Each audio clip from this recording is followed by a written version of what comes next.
નમસ્કાર, આપ જોઈ રહ્યા છો પંચમહાલ એક્સપ્રેસ ન્યૂઝ. નજર કરીશું આજના મહત્વના સમાચાર ઉપર.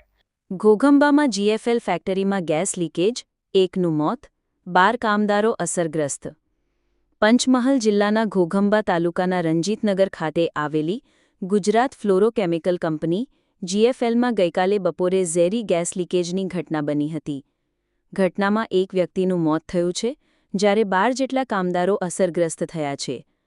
પંચમહાલ એસપી હરીશ દુધાતે તાત્કાલિક ઘટનાસ્થળે પહોંચી સ્પષ્ટતા કરી હતી કે કોઈ બોઇલર બ્લાસ્ટ થયો નથી.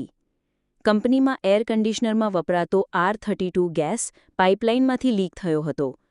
હાલ ગેસ લીકેજ કાબૂમાં લેવામાં આવ્યો છે. કંપનીના ડેપ્યુટી યુનિટ હેડ અનિલ વિજય કિલ્લારીએ જણાવ્યું હતું કે લીકેજ ફક્ત 15-20 સેકન્ડ માટે થયું હતું, જેને ઝડપથી કાબૂમાં લઈ લેવાયું. અસરગ્રસ્ત 10-12 લોકોને પ્રાથમિક સારવાર બાદ હોસ્પિટલ ખસેડાયા છે. આ ઘટનામાં એક વ્યક્તિના મોતની પુષ્ટિ થઈ છે. મૃતક કંપની પરિસરમાં આવેલા મંદિરના પૂજારી હોવાનું સામે આવ્યું છે. વધુમાં 5 કામદારોને ગંભીર હાલતમાં વડોદરા ખસેડાયા છે. ઘટનાની જાણ થતાં જ પંચમહાલ કલેક્ટર અજય દહિયા, ધારાસભ્ય જયદ્રથસિંહ પરમાર અને એસપી હરીશ દુધાત સહિતના ઉચ્ચ અધિકારીઓ સ્થળ પર પહોંચી પરિસ્થિતિનું નિરીક્ષણ કર્યું હતું. 12-12:30 के बीच में प्लांट में एक मोमेंट्री एक थोड़ा गैस लीक हुआ था पाइप में से, और तुरंत 15-20 सेकंड में वो गैस को कंट्रोल किया गया. हमारे पास पूरी सिस्टम है, water sprinkler, fire hydrant system, पूरे हमारे सेंसर्स दिखा दिया और इमीडिएटली अटेंड किया, इमरजेंसी कंट्रोल में लेके आए. सर, ये पूरी घटना में कोई हताहत होने की या इजाग्रस्त होने की या ऐसे कुछ सामने आया है अभी तक? अभी तक तो फिलहाल कोई आया नहीं है, क्योंकि हमने इमीडिएटली हमारे मेडिकल सेंटर में लोगों को भेजा. पहले हम फर्स्ट एड उनको दिया सिस्टमेटिकली.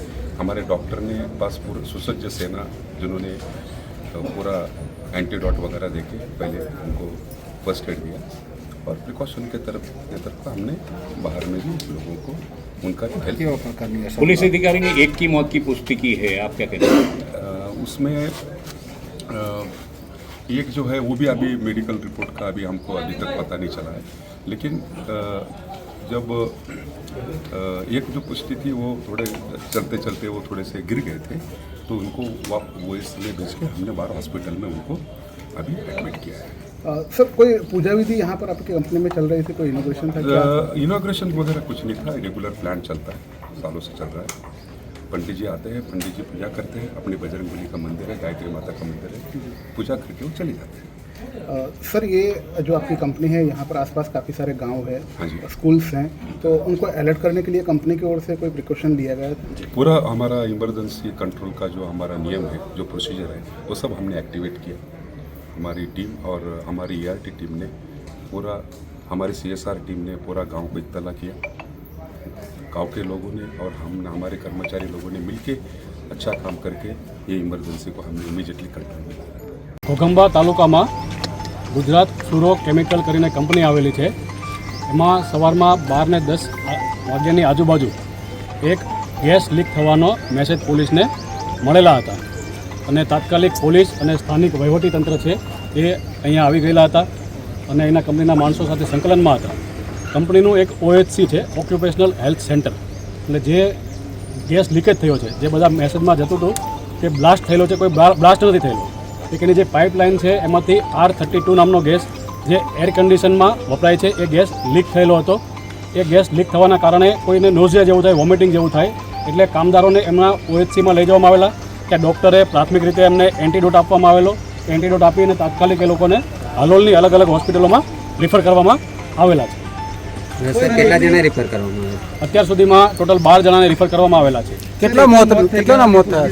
હા, એક માણસનું મરણ ગયેલ છે એવું અમને જાણવા મળેલું છે, પણ ડૉક્ટર પાસેથી વધારે માહિતી આપને મળશે. સર, અંદર પૂજા વિધિ ચાલી રહી છે દરમિયાન આ ઘટના બની છે? એ ત્યાં એક નાનો મંદિર છે, ત્યાં હંમેશને માટે એક પૂજારી હોય છે, પૂજા કરવા માટે આવતા હોય છે.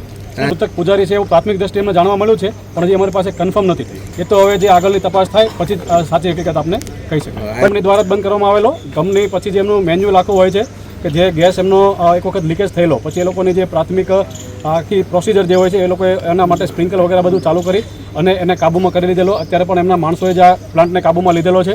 સામે દેખાય છે અમે માસ્ક વગર ઊભા છીએ તો આપણે તરત એટલી ખબર પડવી જોઈએ અને લોકોને આપણા દ્વારા મેસેજ આપવા પણ માંગીએ છીએ કે આવું કોઈને પણ ડરવાની કોઈ જરૂર નથી. આજુબાજુના ગામમાં શું આ ફેક્ટરીમાં જ અમે ઊભા છીએ તો એનાથી પણ કોઈને ડરવાની જરૂર નથી. 12 લોકો છે. હવે હોસ્પિટલમાંથી સાચો આંકડો અમને મળશે પછી અમને જણાવશું.